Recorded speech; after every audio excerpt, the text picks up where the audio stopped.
পাগল মানুষ ছিলেন। উনি অনেক অনেক জায়গা বহু নীলাকাণ্ড করছে, কিন্তু তারা তো বাইসে নাই, তারা বাইসে নাই। তারপর যাই হোক, ওনার কিছু কিছু উনি শ্মশানে রয়েছে, হয়তো উনি এই পাগল হইল। হ্যাঁ, ওনার পূর্বপুরুষ, ওনার বাবাকে, ওনার মাকে, তারপর উনি ওনার গুরুকে, তারপর উনি হয়তো উনি পাগল হইলেন। আমরা ওই তৈলজ্ঞ স্বামীজি ওই বামা খেপার ডাল, ওই এলো আমরা এলো ন্যাংটার ডাল, কথাটা বলছে। বামা খেপা তৈলজ্ঞ স্বামীজি উনি ন্যাংটা ছিলেন, ওই দুর্গমা খাওয়াইতেছে, শিব ঠাকুর বাতাইতেছে। আগে ছবি দেখেন নাই, এই ছবি আছে, আমরা হলো ওই ডাল।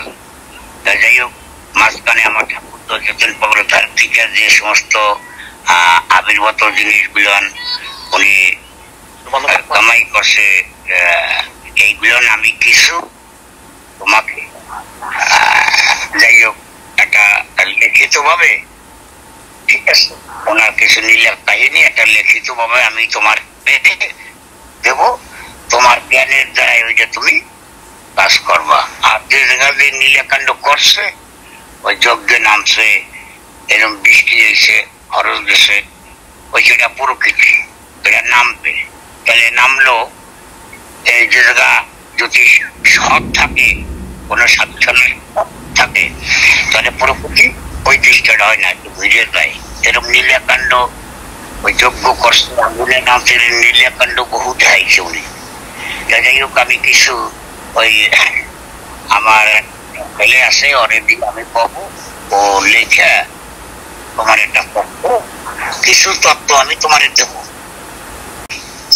আমি এই বাংলা দেশে ওই বাড়িতে যে মন্দির হইতেছে, আমি এই দেশের থেকেই আমার বক্তব্য দিয়ে করতেছি।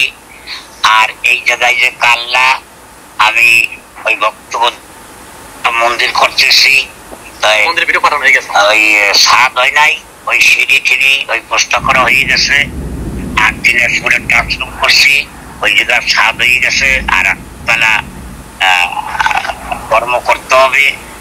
তারপর আবার মহারাষ্ট্রে একটা জায়গা আমি নিছি, ওই জায়গা একটু কর্ম করতে হবে। এই পাগল আমার যে ঠিক করবে, এটা পাগলই করবে, আমি কিছু করি না। পাগল যা করা হয় আমি তাই করি। আমার ঠাকুর তো বিয়ে করছে, তার দুইটা সন্তান, তারপর তার দুই সন্তানের চার ছেলে, তার মাঝখান এনার বহু স্বেচ্ছাসেবক ছিল, কেউ এই পথে নামে নাই। আমার আষ্ট ভাই বেতার, আমি একাই এই ছোটবেলার থেকে আমার ঠাকুর দরজা শিখেছে, এইভাবে আমি এই পথে নেমে গেছি। আমিও বিয়ে করছি, আমার তিনটা ছেলে, আমার তিনটা বেড়ার বউ, আমার 6টা নাতি। হ্যাঁ, আমি আবার আমার সেই সাধু সঙ্গ, আমার ঠাকুর দরজে নীলাকাণ্ড গুলোর সেইভাবে নয়েই আমি চলতেছি। তাই যাই হোক, আমি একটা তত্ত্ব তোমাকে কিছু কিছু নীলাকাণ্ড দেব, ঠিক আছে? আমার একটা কাগজে কিছু নীলাকাণ্ড লেখা আছে। হ্যাঁ, তাই এই কাগজটা আমার একটা ভক্তের ধারে দিছি, ওইটা সে ওই কি করবে আমি অত দূর করতে পারবো না। তো হে, তারে আমি ফোন করিলে আমি বলবানো কি কি কাগজ আছে এই দে। আর যার দ্বারা এই জিনিসটা করতে দিয়েছিলাম, এই সময় আমার ঠাকুর দ্বারা ছিল, আরো কিছু কিছু ঠাকুর দ্বারা ছিল, তারা পুরো নীলাকাণ্ড দেখছে। ওনার পুরো পাগলামি, উনি কিভাবে পাগল হয়েছে, কিভাবে কি হয়েছে, পুরো পাগলামি দেখছে। তাই তারও কিছু জিনিস লেখা আছে, এই কাগজটা কোন জায়গায়, আমি সেই তত্ত্বটা তোমাকে একটা লিখিত ভাবে পড়াই দেবো, যে তুমি উড়াইয়া ছাপাইয়া তারপর তুমি তোমার জ্ঞানের দ্বারাই প্রসার করতে।